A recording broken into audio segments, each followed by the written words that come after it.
के पूरे real incident में आप देखने वाले हैं कि जो लोग गद्दी लगाते हैं, जो उतारने का काम करते हैं, मतलब जो लोग ऐसे एंटिटी से डील करते हैं, जो पोजेशन और एक्सोर्सिज्म से डील करते हैं, क्या उनकी जिंदगी कितनी ही ज्यादा सेफ रह पाती होगी।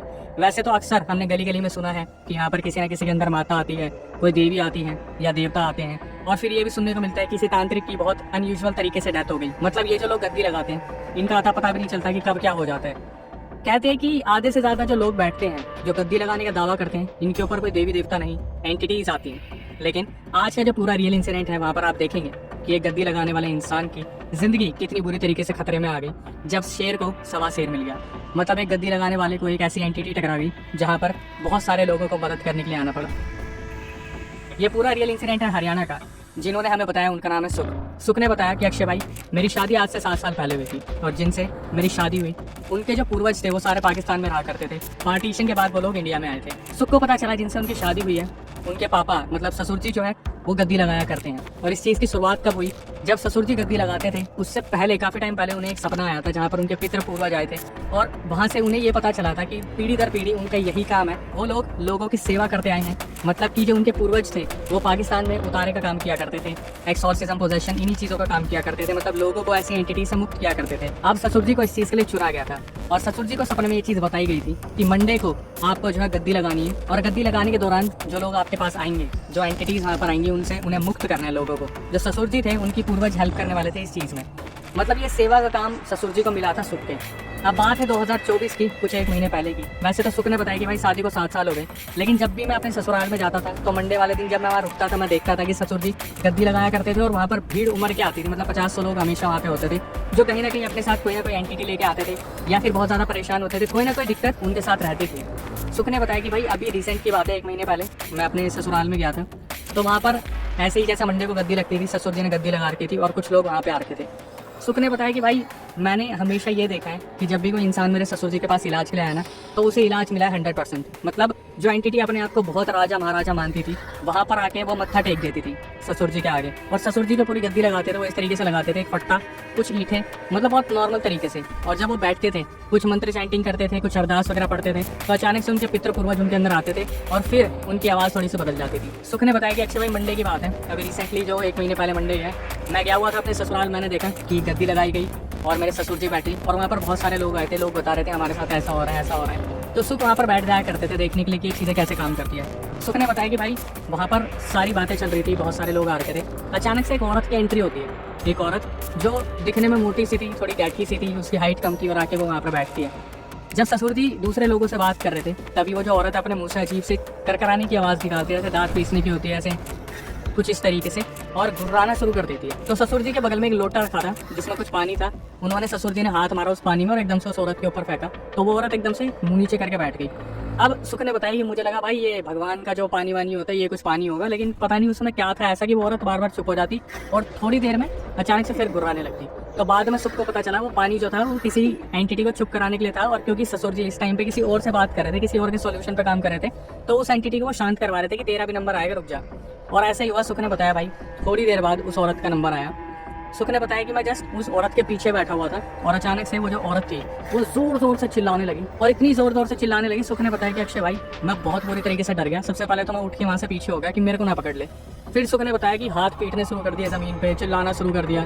जो लोग अभी बात करके उठे थे, जो अपने घर की तरफ निकलने के लिए बाहर गए थे, वो सारे उल्टा आके देखने लगे कि भाई ऐसा कौन आ गया जो इतनी बुरी तरीके से चिल्ला रहे हैं। वहाँ पर वो जो एंटिटी थी वो जोर जोर से चिल्लाने लगी। तो जो ससुर जी थे उनके अंदर वो पितर तो थे ही, उन्होंने एकदम से बगल में रखी वो डंडी जो सहारे के लिए होती है वो उठाई और एक घुमा के जब उस औरत के मारी। तो सुख ने अपना एक्सपीरियंस बताया कि अक्षय भाई 7 सालों में मैंने ये देखा था कि जब कोई ससुर जी से आँख में मिला लेता था ना, तो वो एंटिटी वहीं पर मत्था टेक देती थी। लेकिन ये जो औरत थी, इसके अंदर जो एंटिटी आई थी, उसको कोई फर्क नहीं पड़ रहा था। ससुर जी ने उससे बोला कि मुझे पता है तू जिन है और तू अकेला नहीं आया, तेरे पीछे 14 एंटिटीज हो रहा है। मतलब उस औरत के अंदर 15 एंटिटीज थी जिनका गुरु वो जिन था, और पता नहीं किसी ने उसके ऊपर ये छोड़ रखे थे। और वो जो 15 के 15 एंटिटी थी वो उस औरत को बहुत परेशान करती थी। ससुर जी ने बोलना शुरू करा कि तू चिंता मत कर, आज मैं तेरे को यहाँ से निकाल फेंकूंगा, इस औरत को तुझे मुक्त करना होगा। सुख ने बताया कि अक्षय भाई मैंने ज़िंदगी में कभी ऐसा सोचा नहीं था कि मेरे ससुर जी के सामने ऐसा होगा। वो जो एंटिटी थी ना जिनकी, उसकी आवाज़ बदल गई, और वो देखते देखते बोला कि ये 2 ईंटों की गद्दी को तो अपने आप को क्या महाराज समझता है। सुख ने अपना एक्सपीरियंस बताया कि भाई मेरे सामने कभी ऐसा नहीं हुआ था कि ससुर जी वहाँ पर कुछ बोले और किसी की बोलने की हिम्मत भी हो, लेकिन जब लाठी मारी तो वो जो औरत थी उसकी आवाज़ बदल गई और उसके अंदर का जो जिन था उसने इतनी गंदी गंदी बातें बोली सबके सामने कि सबका मुंह नीचे हो गया। वो जो जिन था वो एकदम से बोला कि ये 2 ईंटें लगा के तू अपने आप को महाराज समझ रहा है, इस जगह पर जहाँ तू बैठते है उस पर मैं पेशाब कर दूंगा, पूरे को बिखेर दूंगा और तू मेरा कुछ भी नहीं कर पाएगा, इस औरत को तू बचा नहीं पाएगा। और अपने आप को महाराज बोलना बंद कर दे, कोई महाराज नहीं है तू, अगर तेरे बस किया तो मुझे निकाल दे। तो सुख ने बताया तब तो ससुर जी बहुत आराम से बात कर रहे थे कि चुप हो जा, शांत हो जा, तेरे को मुक्ति मिल जाएगी। लेकिन जब उन्हें लगा कि भाई ये तो बहुत ज़्यादा हो गया, क्योंकि पितरों के बारे में भी बोलना शुरू कर दिया, जो खानदान वाले थे उनके बारे में भी बोलना शुरू कर दिया, और सारे लोगों के सामने जब जलीलता लगने लगी कि ससुर जी को कि बहुत ज़्यादा हो रहा है, ससुर जी ने पहली बार 7 साल में पहली बार उस डंडे से इतनी ज़ोर ज़ोर से उस औरत को मारना शुरू करा कि भाई अचानक से वो जो जिन था ना वो वहाँ से भाग गया और वो औरत बिल्कुल नॉर्मल हो गई। अब सब लोगों को तो ये लगा कि चलो भाई निकल के भाग गया, हो गया। लेकिन उसी के बाद जो ससुर जी थे ना, जैसे वो बहुत ज़्यादा टेंशन में आ गए थे, सब वहाँ से धीरे धीरे करके चले गए। और मंडे की जब रात हुई तो मैं अपने ससुर जी के पास गया और मैंने बोला कि ससुर जी आज जो इतना सब कुछ हुआ ये आज से पहले तो कभी नहीं हुआ। और ससुर जी ने बताया सबको बुला के कि भाई आज जो औरत आई थी उसके अंदर जो जिन था वो जाते जाते मुझे बोल के गया है कि तूने हम 15 जनों को बहुत मारा है और हम इस बात का तेरे से बदला ज़रूर लेंगे।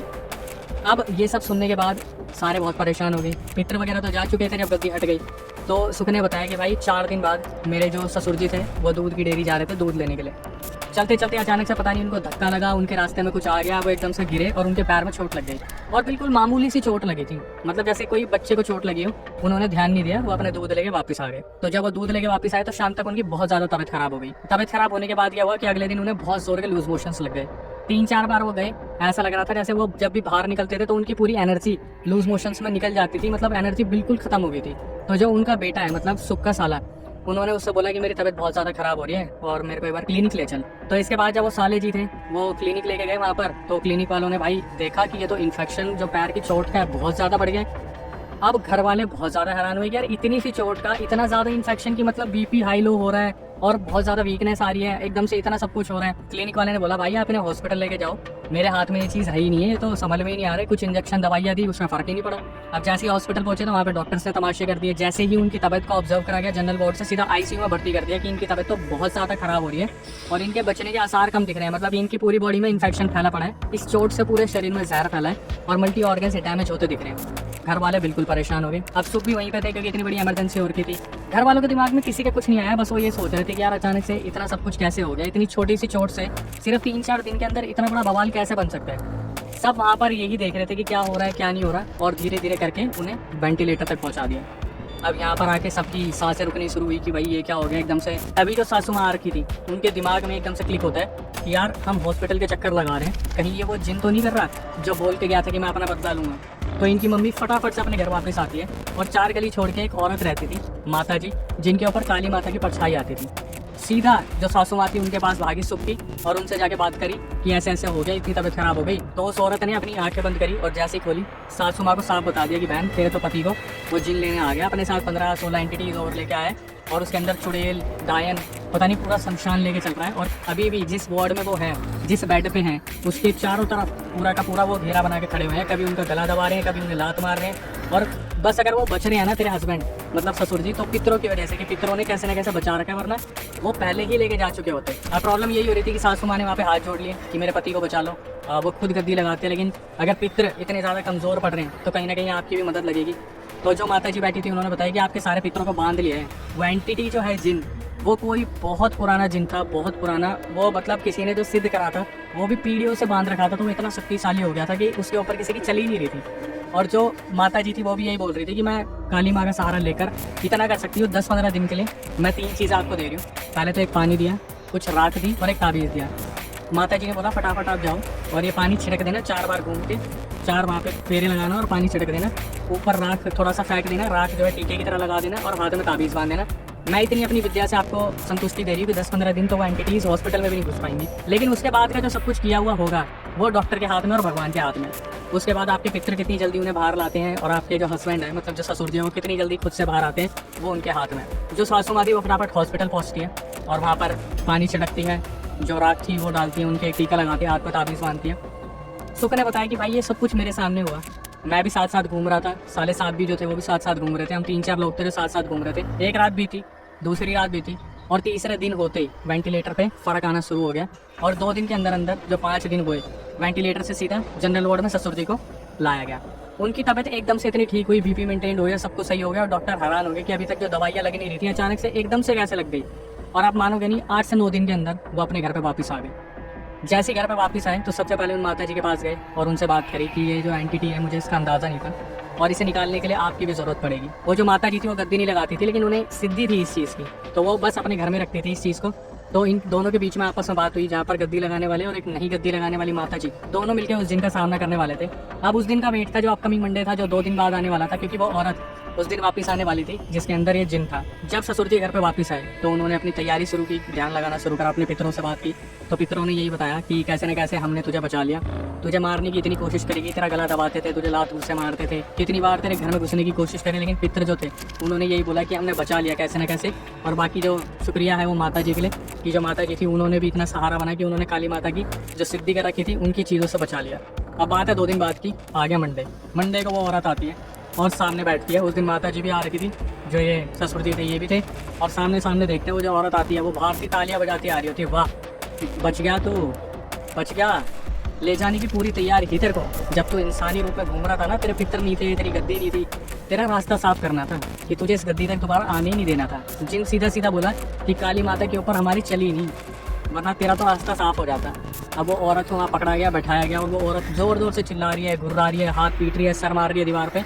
इन्होंने अपनी पूरी विद्या का प्रदर्शन वहाँ पे दिखाया, उसे शांत करा, जिन को कैद करा और वो जो 14 एंटिटीज थी उन्हें सबको रवाना करा अपने अपने रास्ते। और जिन, क्योंकि वो तो जिन को छोड़ ही नहीं सकते थे, जिनको एक बोतल में कैद करा, 200-250 किलोमीटर दूर कहीं जाके उसे गड़वा दिया और साफ बता दिया कि अभी इस औरत को कोई दिक्कत नहीं आने वाली, लेकिन जिस दिन वो बोतल खुलेगी उस दिन दिक्कत सबको आएगी। तो जो दबाने वाले थे उन्हें साफ बोला था, भाई दबाना इस हिसाब से, ऐसी जगह पर जहाँ पर आगे आने वाले सालों में कुछ ना हो, कोई कंस्ट्रक्शन का काम ना हो, कोई नहर ना कट रही हो, कोई कुछ ना हो रहा हो, बस ऐसी जगह दबा देना जहाँ आना जाना किसी का हो ही ना।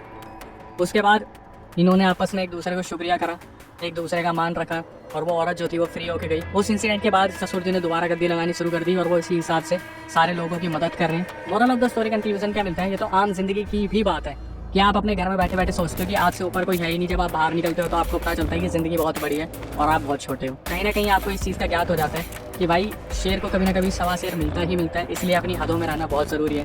जैसे पहले कहते थे ना कि उतने ही पैर फैलाओ जितनी चद्दर है। कभी ना कभी किसी न किसी से कोई गलती हो ही जाती है, कोई इंसान तो गलतियों का पिटा रहा है, लेकिन उससे भी अगर आप सीख नहीं ले सकते तो फिर आप गवा रहे हैं। देखिए, मैं आखिरी में आगे यही कहूँगा, हमारी आपसे क्या रिक्वेस्ट होती है कि भाई जो नए व्यूवर्स हमारे चैनल पे आए, जो ये वीडियो देख रहे हैं, जो लोग अभी तक सब्सक्राइब नहीं किए हैं, भाई वो सब्सक्राइब कर लो, बेल नोटिफिकेशन ऑन कर लो, हमारा भी मोटिवेशन बनाए रखो।